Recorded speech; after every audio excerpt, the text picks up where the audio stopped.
பித்தப்பை கல்லுக்கு பித்தப்பையை ரிமூவ் தான் பண்ணுவாங்க.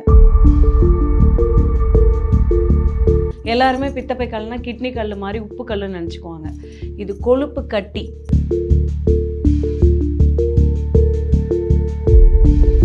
பெண்களுக்கு மட்டும் ஏன் அதிகமாக வருது அப்படின்னா, இதனோட சிம்டம்ஸ் எப்படி இருக்கும் அப்படின்னா,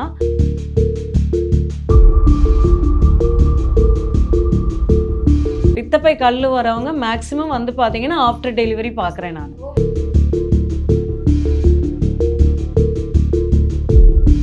பித்தப்பையை எடுக்காம காப்பாற்றணும் அப்படின்னா,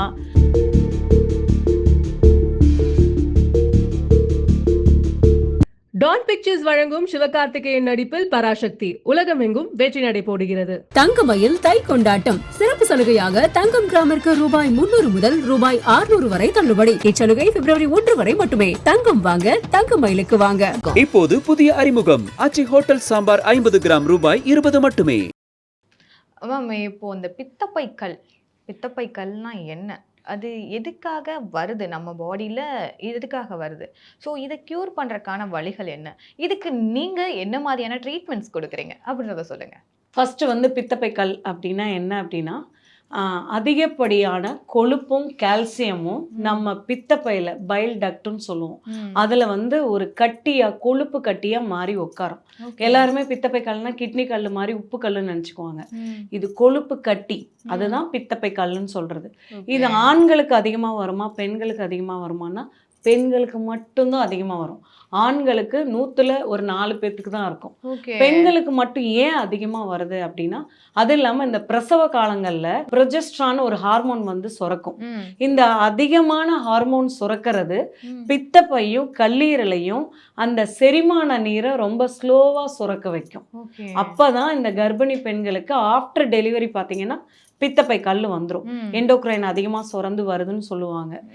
இது வந்து எப்படி வராமல் இருக்கணும், இதனோட சிம்டம்ஸ் எப்படி இருக்கும் அப்படின்னா, ஃபர்ஸ்ட் வந்து மேல் வயிற்று வலி, தொப்புளுக்கு மேலே வலிக்கும், நெஞ்சு குழிக்கு கீழே வலிக்கும், பின்னாடி முதுகு பக்கம் லாக் பண்ணும்.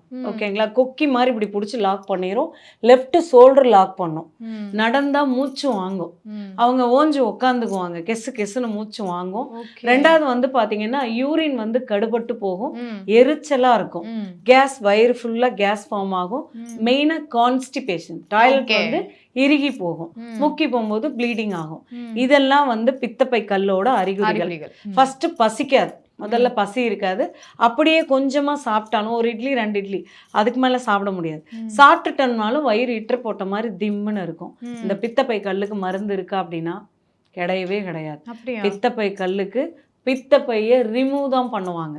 ஓகேங்களா, ஏன்னா அது 4 mm 6 mm ஃபோர்செப்ஸ் உள்ள விட்டு எடுக்க முடியாது பித்தப்பைக்குள்ள. அதனால என்ன பண்ணுவாங்கன்னா பித்தப்பையை ரிமூவ் பண்ணிடுவாங்க. சரி, பித்தப்பையை ரிமூவ் பண்ணிட்டா நம்ம வாழ முடியுமா அப்படின்னா, எல்லா வேலையும் லிவரே செய்யும் அப்படின்னு சொல்றாங்க. அதாவது போனோன்னே அலோபதியில பித்தப்பையை எடுக்க மாட்டாங்க. ஓகேங்களா, முடிஞ்ச வரைக்கும் டேப்லெட் கொடுத்து அந்த பெயினை அரெஸ்ட் பண்ணி அனுப்பிச்சிருவாங்க. இந்த நான்வெஜ் எல்லாம் அதிகமா எடுக்கும் போது டைஜஷன் ஆகாம வலி வந்துடும். வலி வந்து லேபர் பெயினை விட மரண வலி, வாமிட்டிங் சென்சேஷனோட, வாமிட்டிங் அதிகமா, பிளஸ் ஸ்டமக் பெயின், வயிற்றை பிடிச்சி எக்கி வாமிட் பண்ணுறது எவ்வளோ பெரிய பிரச்சனை. உடனே என்ன பண்ணுவாங்கன்னா ஃபஸ்ட்டு பெயின் கில்லர் போட்டு அரெஸ்ட் பண்ணி ஒரு 2-3 நாள், ஒரு வாரத்துக்கு மாத்திரை கொடுத்து அனுப்புவாங்க. பெயின் ரெடியூஸ் ஆகலை, குறையலை அப்படின்னா பித்தப்பையை எடுத்துருவாங்க. பித்தப்பையை எடுத்துட்டா வாட் நெக்ஸ்ட், அடுத்த இப்போ ஒரு 38 வயசு 40 வயசுல எடுக்கிறோமா, அடுத்த ஒரு இன்னும் 40 வருஷம் நம்ம வாழ்ந்தாகணும். உணவுகளை வந்து பிரித்து சாப்பிடணும். ஓகேங்களா, 2 இட்லி, அரை இட்லி, ஒரு தோசை, எண்ணெய் சார்ந்த உணவுகள்லாம் 2 பீஸு, இப்படி சாப்பிட்டீங்கன்னா உங்களை ஒன்றும் பண்ணாது. ஒரு 4 இட்லி சாப்பிட்றேன், ஒரு கறி குழம்பு அப்படின்னா நம்ம ஆளுங்க ஒரு 8 இட்லி கூட சாப்பிடுவாங்க. அப்படியெல்லாம் சாப்பிடும்போது அதிகப்படியான அஜீரண கோளாறு, மறுபடியும் நெஞ்ச கரைச்சி ஏப்பம், கேஸு, அப்போ அடுத்தது லிவர் வந்து ஃபுல்லாக கடுமையாக பாதிக்கும். ஓகே லிவர் தான் டைஜஷன் நேரம் ப்ரொவைட் பண்ணும் பித்தப்பை இல்லாதவங்களுக்கு. அப்ப லூஸ் ஸ்டூல்ஸ் எது சாப்பிட்டாலும் செரிமானம் இருக்காது. பித்தப்பையை எடுக்காம காப்பாற்றணும் அப்படின்னா 2 மாசத்துல இருந்து 3 மாசம் வரைக்கும் நாங்க கொடுக்குற மெடிசன்ஸ், அதாவது கேப்சூலு, கசாயம், நெரிஞ்சில் முள் இதெல்லாம் கொடுப்போம்.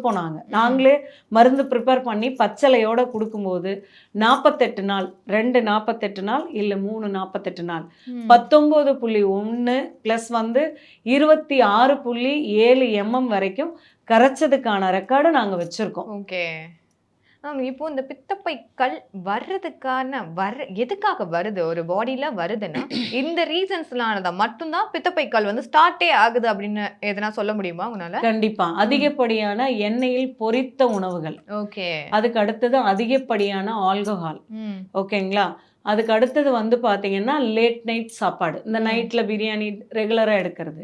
அதுக்கப்புறம் வந்து பார்த்தீங்கன்னா ஜங்க் ஃபுட்ஸ் அதிகமாக எடுக்கிறது, ஒபிசிட்டி அதிகமாக இருக்கிறவங்களுக்கு, எக்ஸஸ் ஆஃப் ஃபேட்டி லிவர் இருக்கிறது. அடுத்தது பித்தப்பையில தான் வந்து கேலா உட்காரும். இதெல்லாமே ஒரு காரணம் தான். ஓகே. இப்போ நீங்க கொழுப்பு சார்ந்த உணவுகள் அதிகமாக எடுக்கும்போது தான் பித்தப்பையில கல் வரும். ஓகே. இப்போ அதிகமாக வந்து பித்தப்பை கல் வந்து பெண்களுக்கு தான் வருதுன்னு சொல்றீங்க. பெண்கள் வந்து மோஸ்ட் ஆஃப் நீங்க பார்க்கக்கூடிய ஏஜ் குரூப் என்னவா இருந்தாங்கன்னு தெரியல, என்ன ஏஜ் குரூப்ல மேம் இருப்பாங்க? இல்ல, பித்தப்பை கல்லு வரவங்க மேக்ஸிமம் வந்து பாத்தீங்கன்னா ஆஃப்டர் டெலிவரி பாக்குறேன் நான். ஓகே. ஆஃப்டர் டெலிவரி பித்தப்பை கல்லு வரவங்க ஒரு 80% பெண்கள், இளம் பெண்கள் தான் வராங்க பித்தப்பை கல்லு. அதுக்கு அடுத்தது இந்த உணவை ஸ்கிப் பண்றவங்க லேடிஸ் 38 வயசுல இருந்து 40-50 வயசுக்குள்ள ட்ரக்ஸ், ஒரு நோய்க்கு தொடர்ந்து ட்ரக்ஸ் எடுக்கும்போது அதனோட சைடு எஃபெக்டாகவும் இந்த பித்தப்பை கல்லு வரும். ஓகே. இப்போ இந்த பெண்களுக்கு என்னென்னலாம் பண்ணா நார்மலா நீங்க பித்தப்பை கல் வராம இருக்கிறதுக்கு நீங்க இதெல்லாம் ஃபாலோ பண்ணா போதுமானதா இருக்கும் அப்படின்னு சொல்ல முடியுமா? கண்டிப்பா. அதாவது நான் சொல்றது என்னன்னா, காலையில உணவை காலையிலேயே எடுக்கணும். 8 to 9. அதாவது அந்த காலத்துல வந்து 6ல இருந்து 7 மணிக்குள்ள சாப்பிட்டுட்டு காலையில காட்டுக்கு ஓடுவாங்க. மத்தியான உணவு 12 to 1. ஈவினிங் பாத்தீங்கன்னா காட்டுல இருந்து 5 மணிக்கு வந்து நெல்லு குத்தி சாப்பாடு 6 மணிக்கெல்லாம் நமக்கு கொடுத்துருவாங்க. எங்க பாட்டி வீட்டுல எல்லாம் நான் அப்படிதான் சாப்பிட்ருக்கேன். 6 to 7 சாப்பிட்டுட்டு 8 மணிக்கெல்லாம் நம்ம தூங்கவே போயிருவோம். காலையில 4 மணிக்கு திரும்ப எந்திரிப்பாங்க. யாருக்கும் எந்த நோயுமே வரல. ஓகேங்களா. காலையில உணவு காலையில, மத்தியான உணவு 12 to 1, ஈவினிங் வந்து பாத்தீங்கன்னா 6 to 7 சாப்பிடும் போதும் சரி விகித உணவு, நார்ச்சத்து மிகுந்த உணவு, எண்ணெயில பொரிச்ச உணவு இல்லாம. அந்த காலத்துல பண்டிகை கால உணவுன்னா என்ன சொல்லுவோம்? இட்லி, தோசை, கறி குழம்பு தான் பண்டிகை கால உணவுகள். இதை எல்லாத்தையும் இன்னைக்கு எல்லா நாளுமே சாப்பிட்டுட்டு இருந்தோம்னா பண்டிகை கால உணவுகளை ரெகுலரா எடுக்கும்போது எல்லா நோய்களுமே வரதானே செய்யும். ஜென்சி கிட்ஸ் இப்பெல்லாம் என்ன சொல்றாங்கன்னா, இவங்க பாட்டுக்கு சொல்லிட்டு போயிடுவாங்க, இதெல்லாம் என்னால ஃபாலோ பண்ண முடியாது, இதுக்கெல்லாம் எனக்கு டைம் கிடையாது அப்படின்னு சொல்லிட்டு போறாங்க. நீங்க அப்படிலாம் சொல்லிட்டு போனா ஆரோக்கியமா 60-70 வயசு வரைக்கும் வாழ முடியாது. அதாவது நான் என்ன சொல்கிறேன், அந்த ஜென்சி கிட்ஸ்க்கு என்ன சொல்கிறேன் அப்படின்னா, அதாவது ஹேருக்கு கொடுக்குற டைமு, ஃபேஸ்க்கு கொடுக்குற டைமு, அதுக்கு அடுத்தது வந்து பார்த்திங்கன்னா வெயிட் லாஸ்க்காக நமக்கு கொடுக்குற டைம், இதையெல்லாம் ஒதுக்கிட்டு ஆரோக்கியமான வாழ்க்கைக்கு கரெக்டான சரிவிகித உணவு சரியான டைமில் சாப்பிட்டு உங்கள் அகத்தின் அழகை மேம்படுத்தினா ஹேரும் ப்ளஸ் ஃபேஸும் தானாவே அழகாகும். இதுக்காக நீங்கள் ட்ரீட்மெண்ட் செலவும் போக தேவையில்லை, உங்களோட டைமும் நிறைய சேவ் ஆகும். Okay ma'am. டான் பிக்சர்ஸ் வழங்கும் சிவகார்த்திகேயன் நடிப்பில் பராசக்தி உலகமெங்கும் வெற்றி நடை போடுகிறது. தங்கமயில் தை கொண்டாட்டம் சிறப்பு சலுகையாக தங்கம் கிராமிற்கு ரூபாய் 300 முதல் ரூபாய் 600 வரை தள்ளுபடி. இச்சலுகை பிப்ரவரி 1 வரை மட்டுமே. தங்கம் வாங்க தங்கமயிலுக்கு வாங்க. இப்போது புதிய அறிமுகம் ஆச்சி ஹோட்டல் சாம்பார் 50 கிராம் ரூபாய் 20 மட்டுமே.